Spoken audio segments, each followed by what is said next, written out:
Assalamualaikum warahmatullahi wabarakatuh. Perkenalkan, nama saya Risma Putri Sawali, mahasiswa STIP Manggala, program studi Ekonomi Syariah semester 5. Di sini saya ingin menjelaskan mengenai konsep zakat. Yang pertama, definisi zakat. Menurut etimologi, kata zakat berasal dari bahasa Arab zakah, yang bermakna tumbuh, bersih, suci, baik, dan berkah. Kata ini berasal dari akar kata zakah yazku, yang berarti bertambah atau meningkat. Dengan demikian, zakat secara bahasa mengandung makna bahwa harta yang dikeluarkan zakatnya akan menjadi suci dan berkembang dengan keberkahan Allah Subhanahu wa Ta'ala. Sedangkan menurut terminologi, zakat adalah sejumlah harta tertentu yang wajib dikeluarkan oleh seorang muslim dan diberikan kepada orang yang berhak menerimanya atau mustahik sesuai ketentuan syariat Islam. Terus selanjutnya, syarat harta wajib zakat. Yang pertama, milik penuh atau milkiyah. Harta yang akan dizakati harus dimiliki secara sah oleh pemiliknya. Pemiliknya berhak untuk menggunakan, menjual, atau mengambil manfaat dari harta tertentu. Terus yang kedua, berkembang. Harta yang wajib dizakati adalah harta yang berpotensi atau benar-benar berkembang. Contohnya seperti hewan ternak yang bisa berkembang biak. Terus yang ketiga, mencapai nisab. Nisab adalah batas minimum jumlah harta yang wajib dizakati. Contohnya seperti emas 85 gram dan perak 595 gram. Terus yang keempat, mencapai haul atau dimiliki selama 1 tahun. Harta yang dizakati harus sudah dimiliki selama 1 tahun hijriah penuh. Terus yang terakhir, melebihi kebutuhan pokok pemiliknya. Harta wajib dizakati adalah harta yang lebih dari kebutuhan dasar hidup pemiliknya. Terus adapun menurut Qardawi bahwa syarat wajib zakat yang pertama itu harta yang produktif. Terus yang kedua, harta halal. Yang ketiga, dimiliki sepenuhnya. Dan yang keempat, mencapai nisab dan haul. Selanjutnya, jenis harta wajib zakat. Yang pertama, emas dan perak. Menurut jumhur ulama termasuk Imam Abu Hanifah, Malik, Syafi'i, dan Ahmad, emas dan perak wajib dizakati bila telah mencapai nisab dan haul. Emas nisabnya 85 gram, perak nisabnya 595 gram, adapun kadar zakatnya sebesar 2,5%. Selanjutnya ada hasil pertanian dan tanaman.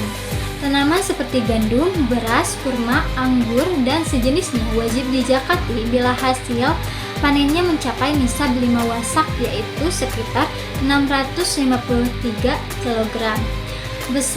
Besaran zakatnya adalah 5% untuk hasil irigasi alami air hujan dan 10% untuk irigasi buatan atau biaya tambahan. Terus selanjutnya ada hasil ternak.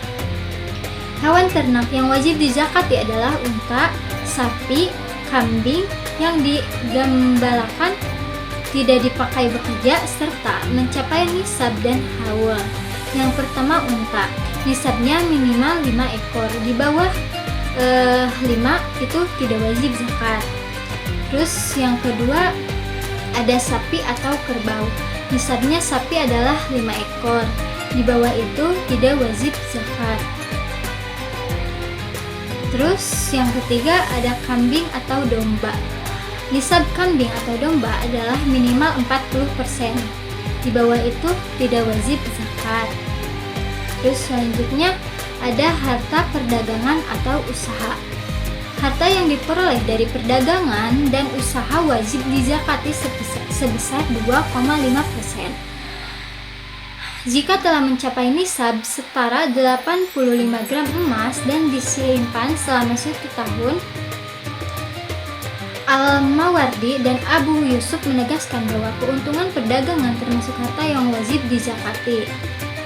Terus yang selanjutnya, harta rikaz atau harta karun. Rikaz atau harta karun masa jahiliyah wajib dizakati 20% tanpa nisab dan tanpa haul. Terus yang selanjutnya, zakat hasil tambang. Zakat hasil tambang sama dengan hasil emas dan perak dizakati 2,5% saat diperoleh. Artinya, tidak menunggu haul dan tidak ada nisabnya. Terus selanjutnya ada zakat penghasilan. Menurut Qardawi, penghasilan profesional juga wajib dizakati. Adapun kadar zakatnya adalah 2,5% dari penghasilan bersih setelah dikurangi kebutuhan pokok. Terus yang selanjutnya harta lain yang memenuhi syarat nisab. Harta lain seperti tabungan, deposito, saham, emas batangan, dan properti sewa juga wajib dizakati jika jumlahnya mencapai nisab dan telah dimiliki 1 tahun. Terus selanjutnya syarat muzaki dan mustahik. Yang pertama syarat muzaki. Syarat muzaki yang pertama yaitu Islam. Hanya orang yang beragama Islam yang wajib menunaikan zakat. Terus yang kedua merdeka. Zakat hanya wajib bagi orang yang merdeka, bukan bagi budak. Budak tidak memiliki hak kepemilikan sempurna atas harta. Semua harta yang dimilikinya menjadi milik tuannya. Terus yang ketiga, baligh dan berakal. Dalam hal ini, zakat wajib bagi orang baligh dan berakal. Namun, menurut Imam Malik dan Imam Syafi'i, zakat tetap dikeluarkan dari harta anak kecil bila memenuhi nisab dan haul, karena zakat melekat pada harta bukan pada individu. Terus selanjutnya, memiliki harta yang wajib dizakati. Harta zakat harus milik penuh atau al-milk at-tam dan memiliki potensi berkembang atau an-nama. Menurut Zuhaili, kepemilikan penuh berarti seseorang bebas mengelola, menggunakan atau menginvestasikan hartanya. Terus yang selanjutnya yaitu mencapai nisab. Nisab adalah batas minimal jumlah harta yang wajib menjadikan seseorang wajib zakat. Terus selanjutnya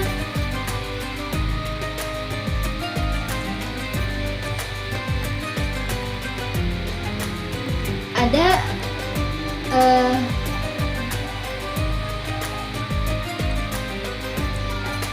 mana deh?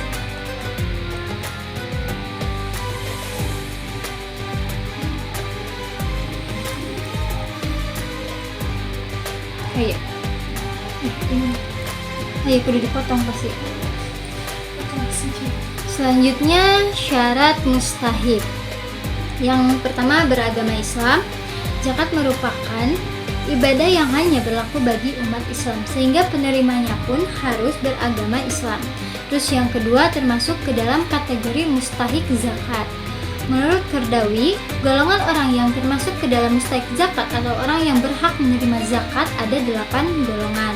Yang pertama fakir, yaitu tidak memiliki harta atau penghasilan mencukupi kebutuhan hidupnya. Terus yang kedua ada miskin, memiliki penghasilan tetapi tidak cukup untuk kebutuhan pokok.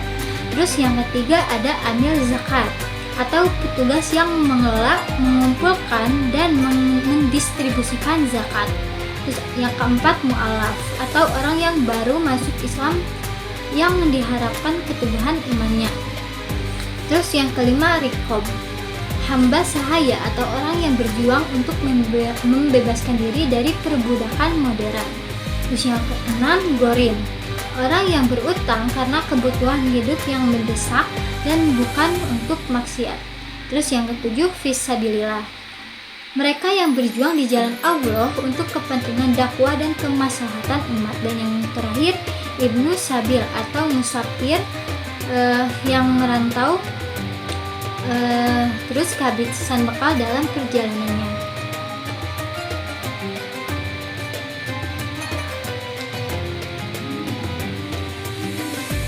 Terus syarat mustahik selanjutnya yaitu tidak termasuk ahlul bait atau keturunan Nabi Muhammad SAW. Rasulullah SAW melarang zakat diberikan kepada keluarganya sebagai bentuk pensucian kehormatan mereka. Terus selanjutnya tidak mampu mencukupi kebutuhan pokok. Mustahik zakat harus termasuk dalam kategori yang benar-benar membutuhkan, seperti fakir dan miskin, yaitu orang yang tidak memiliki cukup penghasilan untuk memenuhi kebutuhan dasarnya. Menurut Al-Qaradawi, Seseorang disebutkan fakir jika tidak memiliki harta atau pendapatan yang mencukupi setengah kebutuhannya. Sedangkan miskin adalah yang memiliki penghasilan lebih dari setengah tetapi belum mencukupi kebutuhan dasarnya. Terus pembahasan selanjutnya yaitu metode penghitungan zakat dan mekanisme distribusi zakat. Yang pertama, metode penghitungan zakat. Metode penghitungan zakat bervariasi sesuai dengan jenis harta yang dimiliki. Dalam Islam, zakat dihitung berdasarkan kadar tertentu dari harta yang telah mencapai nisab dan haul. Menurut para ulama bahwa metode penghitungan zakat berbeda-beda tergantung pada jenis harta yang dizakati. Namun secara umum prinsip dasarnya adalah bahwa zakat dikeluarkan dari harta yang telah mencapai nisab atau batas minimal dan haul atau masa kepemilikan 1 tahun hijriah, kecuali untuk hasil pertanian dan rikaz atau harta terpendam, yaitu dikeluarkan dari panen atau ditemukan. Sebagai contohnya, jika seseorang memiliki 100 gram emas senilai 10 juta, maka zakatnya 2,5% dikali 10 juta dari harga emas tadi, yang hasilnya yaitu 250.000. Terus adapun contoh yang kedua, jika diketahui total aset perdagangan bolu susu Pak Asep seharga 200 juta, utang jangka pendek 50 juta, berapakah zakat perdagangannya dalam 1 tahun? Jadi dengan cara menghitungnya yaitu 2,5% dikali 200 juta dikurangi 50%, hasilnya 3.750.000.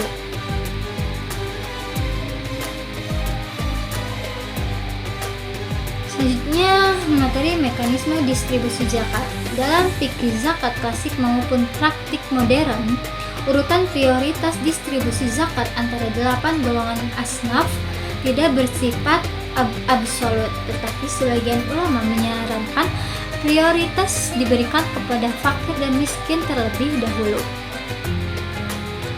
Adapun menurut Ibnu Qudamah dalam kitab Al-Mughni, prioritas utama urutan distribusi zakat yang disarankan adalah yang pertama fakir, yang kedua miskin, yang ketiga amil, yang keempat mu'alaf, yang kelima riqab, yang keenam gharib, yang ke-7 fisabilillah, dan yang ke-8 ibnu sabil.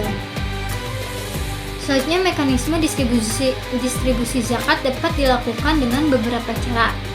Yang pertama, distribusi langsung kepada mustahik. Metode ini dilakukan dengan cara menyerahkan zakat secara langsung dari muzaki kepada mustahik tanpa melalui lembaga amil. Terus yang kedua, distribusi melalui lembaga amil zakat atau tidak langsung. Metode ini dilakukan dengan menyerahkan zakat kepada lembaga resmi atau amil yang bertugas mengumpulkan dan menyalurkan zakat kepada mustahik sesuai syariah. Terus yang ketiga, distribusi konsumtif tradisional. Metode ini menyalurkan zakat dalam bentuk bantuan konsumsi langsung kepada mustahik, seperti beras, uang tunai, atau kebutuhan pokok lainnya.